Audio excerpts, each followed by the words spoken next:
network service of the NTA.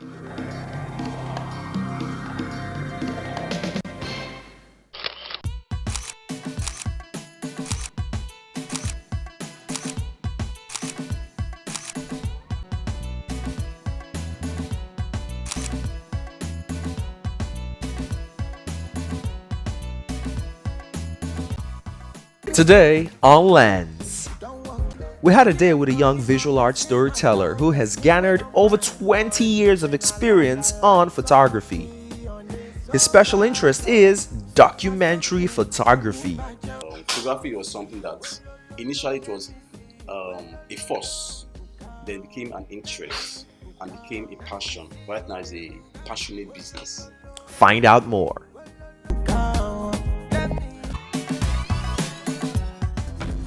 Paul Odije is a graduate of business administration.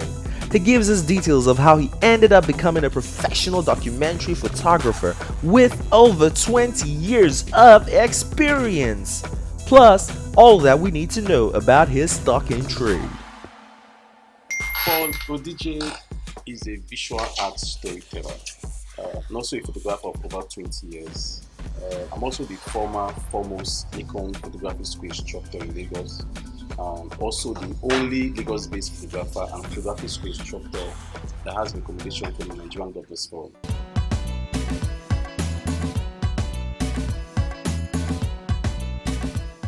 We were forced to read business administration, but my dad is a photographer actually, he's still alive. In my junior secondary school days, I was forced to start going to the studio to go and assist your father, and it was painful back then, but now I'm enjoying it. Photography was something that initially it was a force, then became an interest and became a passion. Right now, it's a passionate business.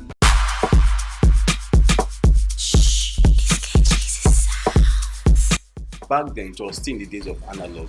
The digital photography was just about coming to Nigeria, and then while still in school, I didn't really see anything unique about what photographers were doing, because we're all back then doing the same thing. But once in a while, I went home to assist my dad to shoot a few events. But after school, I worked for two organizations. The last place where I worked, I was the head of the corporate department. But office politics. So I made up my mind, since I had a passion for business and that background family skill of photography, so I decided to start my own business. So I actually started out as an event wedding photographer. Like they say, we're doing everything photography, but if you learn photography in Lagos, Nigeria, for the most part, if you're not well guided, you start out doing weddings and events. But I was privileged to work with a mentor, Mr. George Oshodi, and he opened my eye to see a different kind of photography, documentary photography. I spent almost 5 years working with him, as a protege, also as a senior assistant, and I saw a lot. And also while working with him, I was inspired to do a personal project. I went around Nigeria in 2019 with my own money, and I shot cultural festivals, but in a different way, because obviously several photographers had shot cultural festivals in the past, but I shot it in a different way as documentary art, ART. I have a few portfolios that I shot, and so far, and I'm still going to do more projects in that same line.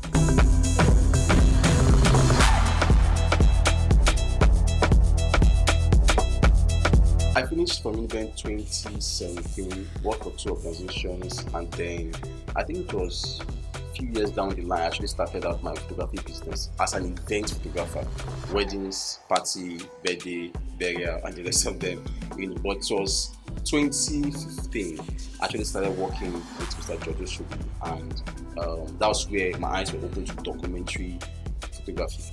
And I was able to also channel that knowledge into documentary art. So if you see some of my images, you will not just see the regular documentary pictures, but you see art in the pictures, images that you can actually frame as pieces of art and hang on your wall and use for different purposes.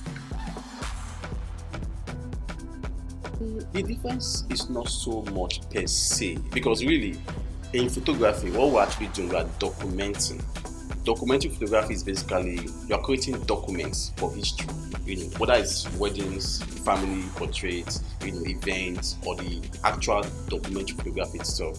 We are creating documents that will be valuable in history. So there's really no more difference. I think it boils down to the photographer itself. If you're not well guided and trained, that's why it's important to have a mentor that will guide you in these things. If you're not well guided, you will think you're just shooting the event as a wedding photographer. Even as a wedding photographer, you're creating documents. So it boils down to your consciousness, your knowledge, your understanding, and then so I can be able to do it very well. So as you're shooting that wedding, you're actually creating documents, moments. You're capturing moments per time. So there's really no more difference per se, generally, but it boils down to how the individual photographer sees what he or she is doing.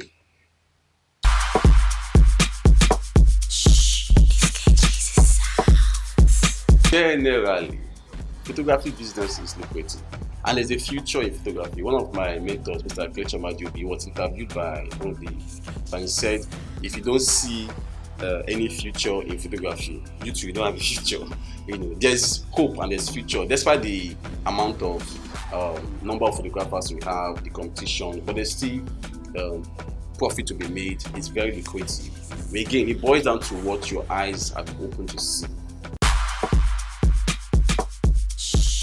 Yes, photography is very expensive. That's why our prices are very high.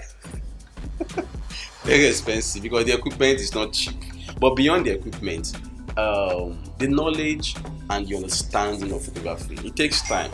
Yes, I've been in photography for over 20 years, but we don't have to wait that long because the technology keeps improving. It gets easier with time, but it's still expensive.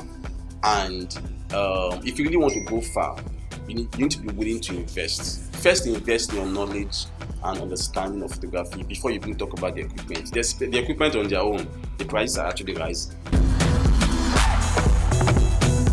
I was telling someone this morning that all the first thing you look out for if you're starting a business, customers. But again, in Nigeria, one of the challenges we have is our Nigeria customers.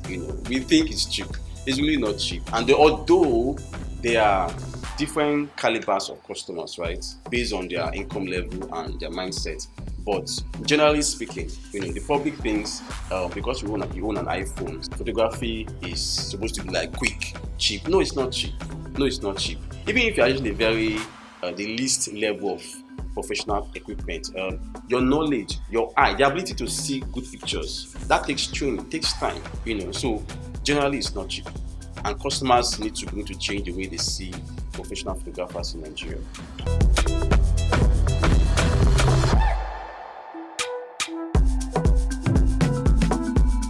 You can begin to think of demand and supply and your personal love for that kind of photography. And really, in Nigeria, we do a lot of copy and paste. If you start out doing something and become successful, you become the number one that is known for it, and you have made a name for yourself. And then imagine if you're the first successful underwater photographer in Nigeria. National Geographic will look for you.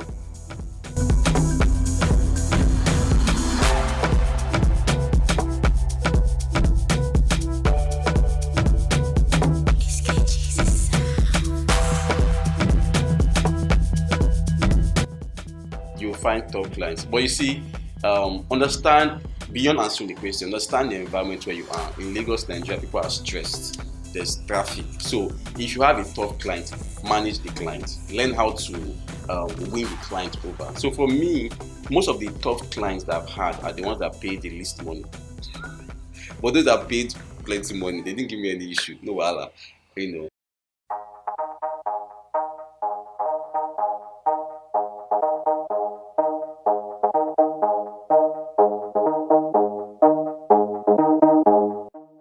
I was privileged to shoot the band doing a portrait photo shoot. Nice guy, privileged shooting man. Yeah, but I've heard stories about some of them, the way they behave, but my own experience was different, And also it boils down to how you present yourself.